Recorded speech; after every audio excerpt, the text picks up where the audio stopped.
So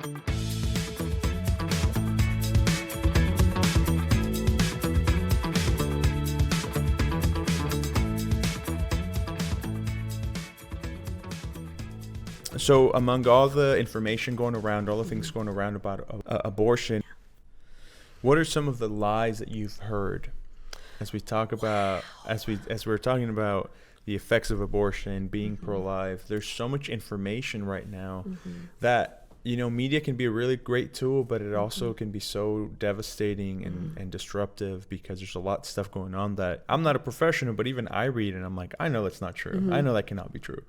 So right now, what are some of the few things you think are the most common, prevalent right now that you can just say that's not true at all? Yeah. And it makes me think common sense is not that common anymore. One of the biggest ones I heard is that a woman having a miscarriage is going to be thrown into prison. Oh my goodness. And that goes back to someone that hears a buzzword and runs with it without even thinking it through. Right. And there again, I think some of this, it's not meant to make sense to us because we play by a whole different playbook, and so some of this stuff that makes sense to some people, they're not thinking with the Holy Spirit. Right. And they're not thinking the way we think. But so a miscarriage can be termed in the medical terms as a spontaneous abortion. An abortion is the ending of a life.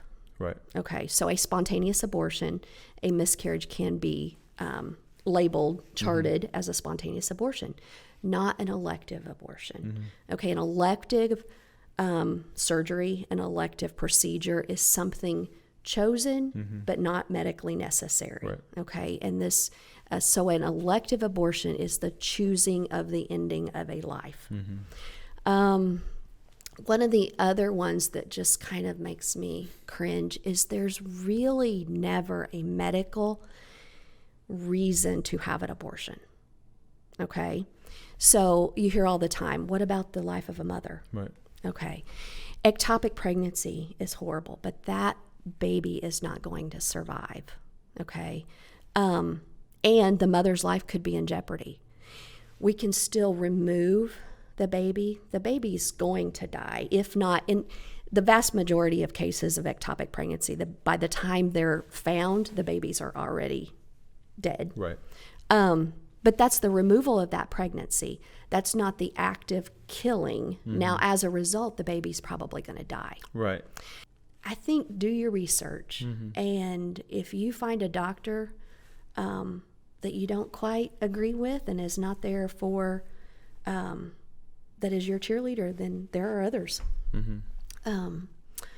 Medically necessary. So, sometimes it is important. Sometimes the mother has a type of cancer that it is important that, and it may be harder for her if she is pregnant.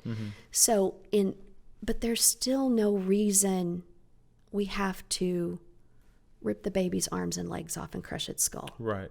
We can do an emergency C-section in less than an hour.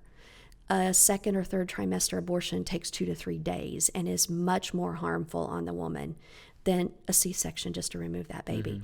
And can you imagine? So even like, and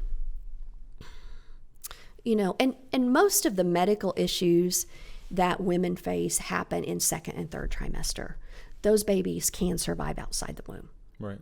So why not do an early, a preterm labor? Why not do a preterm delivery of that baby? Give that baby the best chance it possibly can. Now, I've known women who have had women or babies with disabilities, devastating diagnoses. Right.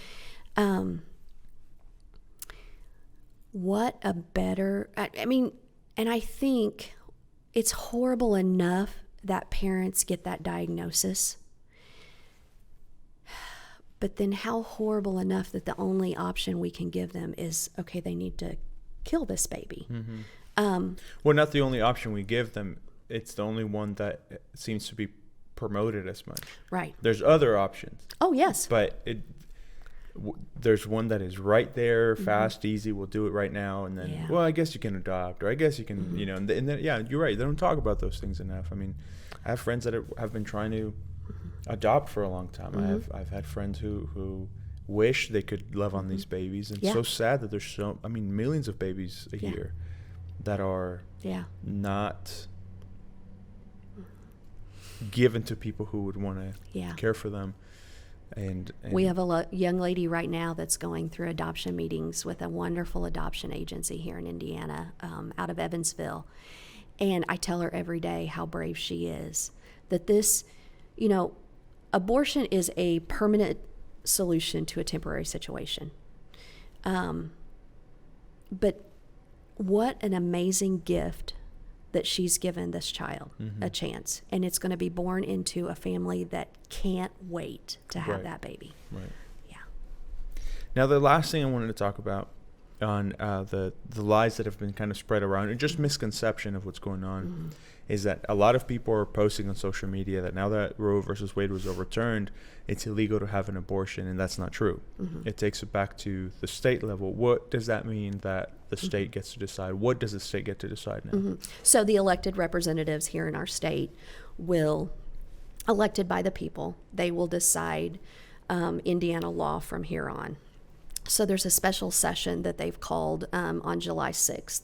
And at that point, they will decide at what point abortion is legal or illegal in Indiana. And every state's doing that. Every state's doing that. There's 26 states, last time I heard, so far that have illegalized abortion.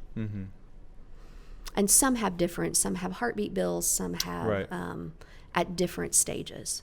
Right. If anything, I think it's silly when people say that it's so crazy that this happened and unfair, and it's like if anything, it puts a little more voice for us, right? For the people. Yeah. Overall, we get to decide, or the people we elected get to decide. And I thought it was interesting. The people just thought it's illegal and this is what it is. And it's just one of those things that, again, I'm not a professional, but I read this, I'm like, well, that doesn't make a lot of sense. Yeah. So... and care for a woman with a miscarriage, an ectopic pregnancy, a pregnancy complication, none of that changes at all. Right. None of it. I think after all the things we've talked about in these last few videos, there is hopefully a lot of information people have learned about the role that we can have to be pro-life, to support the people making these decisions, whether to have an abortion or not, or to support people like you who are in the front lines helping these people make these decisions. There's a lot that we can do to serve, to look out for those around us, to give more options to people, to think that abortion's not the only option if you have a baby and you just cannot. Financially, emotionally, due to disability, there's so many reasons that may keep someone from wanting to have a baby, but there are so many options. And we can do a better job at making those things happen and just helping others be more aware of those things. I wanted to thank you for joining us for these videos. I really hope, again, anyone watching or listening, that you know that this isn't our way to just get on a soapbox and tell you what we believe. It's more of, what does the Bible say? What does a professional say? What can we practically be doing to serve, to help, to love on these people? In this specific case, we shouldn't just be hearers and posters of things, but do things. What can you do to actually support life and to help those in need? So that's the whole goal of this video, not to just push any type of ideology, but to share practical advice and wisdom of what's going on right now and how we can help. So thank you again for joining us. Really appreciate it. And thank you. And if you have any questions, you watching or listening, and want to talk to any of us, I'm sure we can arrange something to keep having this conversation going. So thank you for joining us for this.